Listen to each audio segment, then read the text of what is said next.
today the one-year anniversary of the October 7th attack Hamas carried out in southern Israel. Memorials are set to take place around the United States, including protests and vigils on some college campuses. Sunday, a protest happened on Auburn University's campus. You can see protesters using chalk to create images and write messages calling for a ceasefire.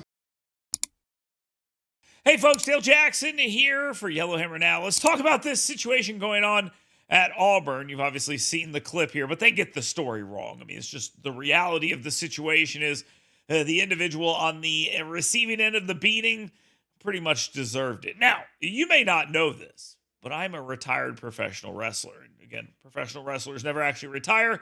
They just die. So you see that belt back there? I'm a retired tag team championship professional wrestler. So what I'm going to do is I'm going to share this fight with you that is talked about a lot, and we've heard about the violence that took place, and show you why this violence took place.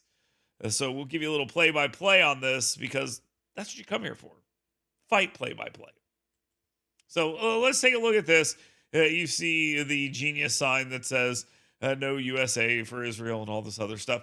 But what you're looking at here is the two main characters in all of this. One is a non-college student who is apparently a very big anti-Israel protester on campus. The other is what appeared to me to be an African-American gentleman who is not too happy about what's going on here. I don't know if it has to do with Israel or he's mad about something else, but this fight is going to take place, and it's going to take place in public where people can see it.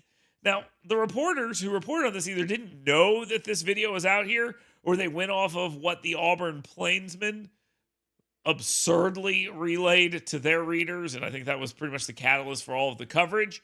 And it was sort of like, this whole thing happened. It was so weird, and we have no idea.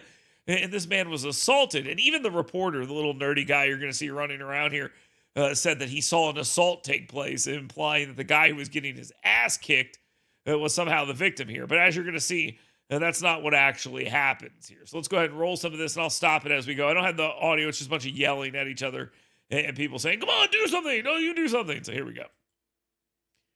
And they're staring each other down. There's a little nerdy reporter guy.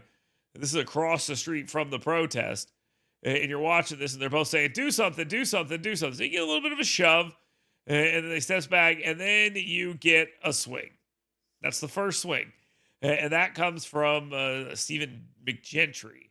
He's the 27-year-old that's referenced who was out causing problems across the street before this took place. And this is at Toomer's Corner. And over there, it was on Auburn properties when all of this started. But this moved to the other side where there's a protest taking place. He throws a punch. He's going to live to regret that punch. So he throws the first punch. There's some shoving going on. But he throws the first punch. And then he pays for it. Here we go. Gets picked up, gets thrown down. Pretty good takedown. Yeah, you know, I give that takedown. I give that takedown about a 7 out of 10. It's a good one. It's a good one. I've been on both sides of that takedown. As you can see, I have a very punchable face, and I've been punched a lot in my face. If you can't tell, take a look at my nose. That will tell you that. But he gets on top of this guy and waylays him pretty good. People are just standing around, by the way. I mean, that's not the right decision. So now he's choking him. That's a good, solid choke. Unfortunately, he doesn't really have it locked in, because if you get it locked in correctly, that guy's not moving. And that's the reality. So he didn't really have it locked in too well. Some have even suggested this may be scripted. I'm not sure I buy that. But let's continue. Gets him back down. Starts delivering a couple punches. The photos on this are actually pretty good and enjoyable, and then these two guys come and break it up. All right, enough. It's been enough. And then they pull them apart. And the individual who is doing most of the ass kicking runs off, and the guy who got his ass kicked, well, he cries to the papers, and that's basically how it goes down. Now, again, a pretty solid fight. I mean, it's enjoyable to watch as people stood around and watched the whole damn thing. Should they have broken up sooner? Probably. Did the guy get what he deserved? Yeah, also probably. But let's remember what happened here, okay? On the day before the one-year anniversary of the attack in Israel, students and other malcontents at Auburn decided to hold an event where they wrote "From the River to the Sea" on campus property. That's vandalism. And people are upset about that. It's anti-Semitic. When you say from the river to the sea, you mean push the Jews into the sea. That's what you mean. There's no question about it. You're not saying to bathe them. You're trying to kill them. And that's what October 7th was all about, too. That was a genocide. And the whole bring the hostages home and all this other crap that people like this are saying, that just means stop killing Hamas and Hezbollah and the Iranian proxies. The civilians that are dying in that region, yeah, that's a real shame. But remember, they mostly support what's going on October 7th. Not saying they deserve it. Definitely the children do not. But there is a little bit of a reaping what you sow in this situation. It's very unfortunate.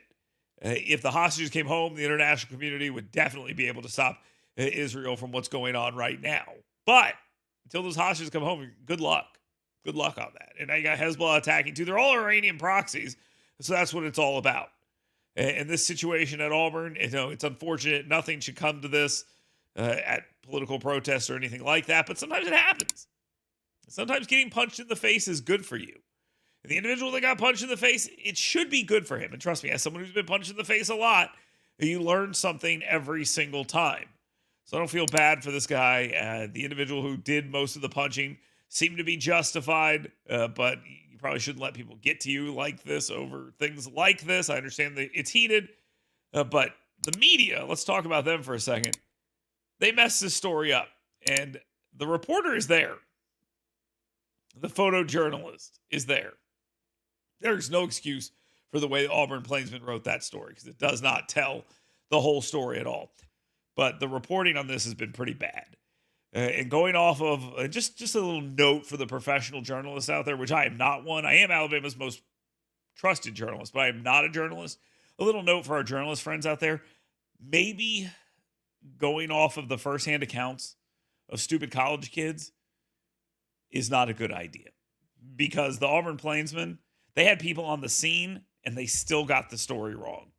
And a lot of people echoed that stupid story. That's another message for our friends in the media. This is why nobody trusts you.